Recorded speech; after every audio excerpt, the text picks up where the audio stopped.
I'm Macy Martin, and you're watching Country Music Minute.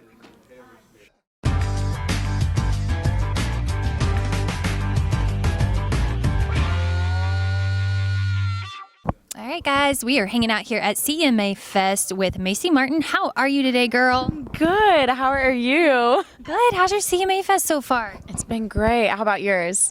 Busy, but good. Busy's always good, though. Busy is good. Busy is. Yeah, well, you've got a lot of exciting things happening. Tell us, before we get into the music that you're working on now, when did this all sort of come together for you? When did music really begin? Yeah. Well, of course, at 6 years old, like every other 6-year-old, I was dancing and singing down grocery store aisles and just truly love to sing. And I had my mother look up Juilliard and was like, Mom, that's where I'm going to go to school one day. And told everybody that I was going to be a superstar, all the works.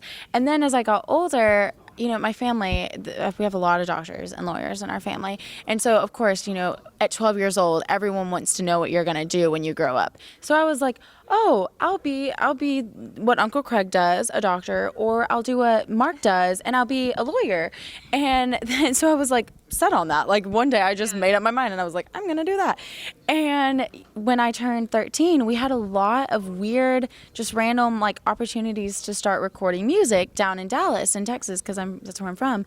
And did it as oh yeah, I like to sing, this will be a fun little once in a lifetime kind of thing, and did that. And the producer that we worked with down there, that worked with the studio, we did not know what we were doing, did not plan anything.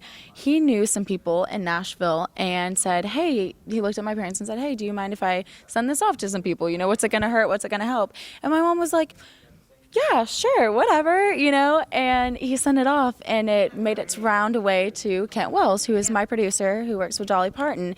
They contacted my parents, and we were like, this is some phony, fake email that didn't make spam.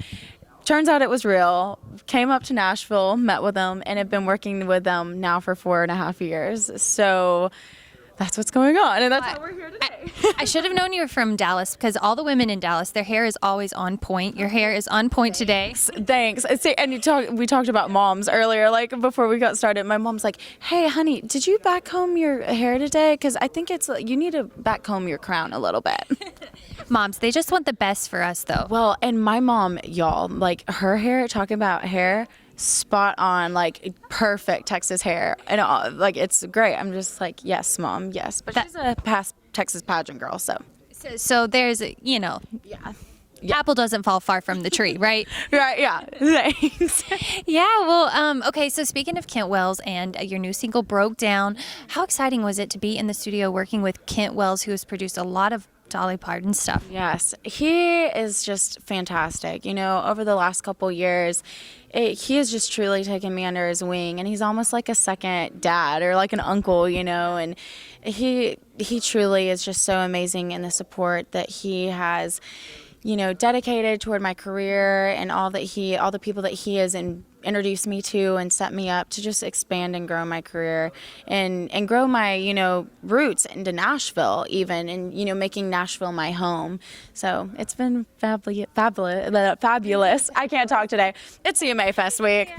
Everybody's crazy during CMA Fest week. Well, I want to talk to you a little bit about, not all the artists talk about the struggle, but it is a struggle. And for those people out there who are going through it, can you give some sort of light or, talk about that? Yeah, definitely. Okay, this is so perfect because I write with, in the last year, from another songwriter that was one of the first people that I ever wrote with in Nashville, who's an independent songwriter and hasn't had any major hits, but knows some people that have. He's introduced me and, spread me out to some bigger songwriters, one of which being Kirsty Manna, who wrote Austin for Blake Shelton many moons ago. And Kirsty is just amazing as a young writer and just a young person in this city and in this industry.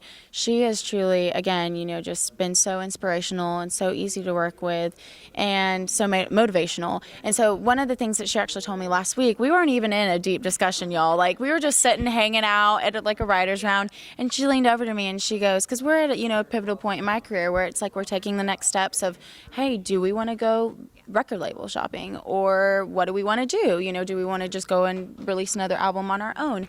And so she told me, she leaned over and she goes, no matter what, you hold on to the fact that you came here with a plan and with a dream and aspirations. You stick to those and you follow that path. And if anyone tells you something that you don't like, you throw that away and you stick to those goals that you had when you first walked into this city.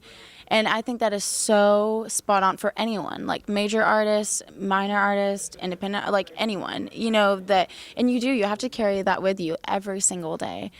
Yeah. Keep chasing that dream, and it is hard, but you know, and then it's like when you think you're about to give up, that's when you make it. Exactly. You know, keep going that extra mile.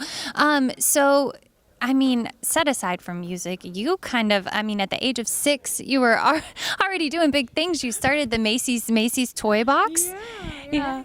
So Macy's Toy Box, I'm an only child, and I just grew up with large sums of toys. Not that I was like spoiled by my grandma. Not coming from Dallas. Right, yeah. I know. Well, my grandmother, I was the only girl on my mom's side. So, and I was the youngest for a long time. And so, of course, like Nana, my grandma went like crazy. Like, such a cute name, Nana. yeah, my mom, now I have to tell you about that. My mom, she said that her grandmother was Nana, of course, and they try to get me to say that, and I wouldn't say that. I always said Nana.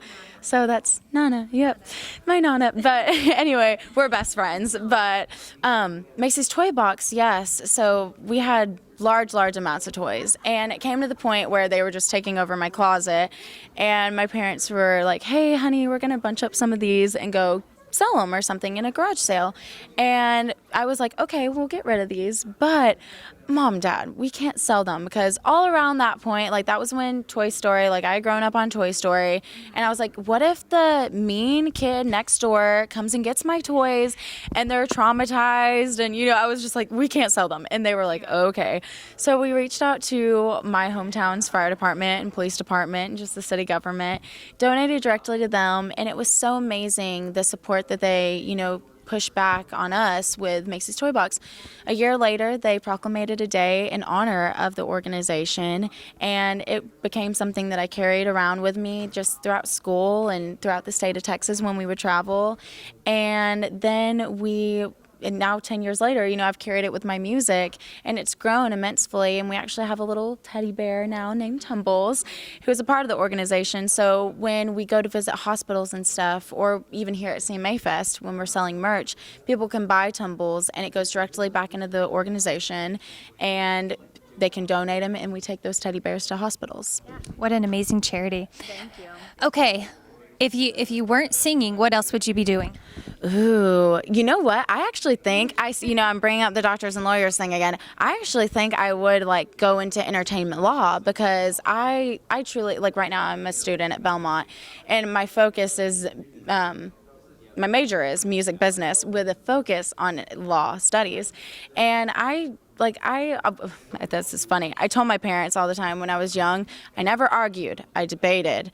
And so I was really good at like analytically like, oh, well, here's the reasoning of this. And so I always told my mom, I would make a good lawyer, like at 6 years old. So you always talked yourself out of trouble. Yeah. Oh, yeah. Oh, my mom and dad, I'm like many years from now, I'm like, I'm scared to have kids, because I was like, they never had to do anything with me. Like I was the anti-trouble kid. And I don't know, like it's just never. It's going to be payback now. Exactly. Like I'm not going to know how to handle it, because I'm like I never went through that stage. What is happening? Very cool. Well, last question. Instagram, Facebook, or Twitter? Which one's your favorite? Ooh, Instagram. That's easy. Mine too. Yeah, love. I just can't get the whole Snapchat thing. Me either. You know, I talked to someone about this earlier, like my digital marketing people, and I was like, well, and I haven't really had that much response on it either. Like when people reach back out to me, it's almost kind of awkward, you know? I'm like, and now Instagram's got the Instagram stories, which is, sorry, Snapchat, way better. And yeah. I think it's better to just stick to one. Yes, Yeah. Yes. All right. Well, tell everyone where they can find you on your socials. Well, Instagram, Twitter, Snapchat, and Spotify, all at Macy Martin Music. Yep. All right, guys. Macy Martin here at CMA Fest. Remember to follow us on all our socials and head over and follow her as well.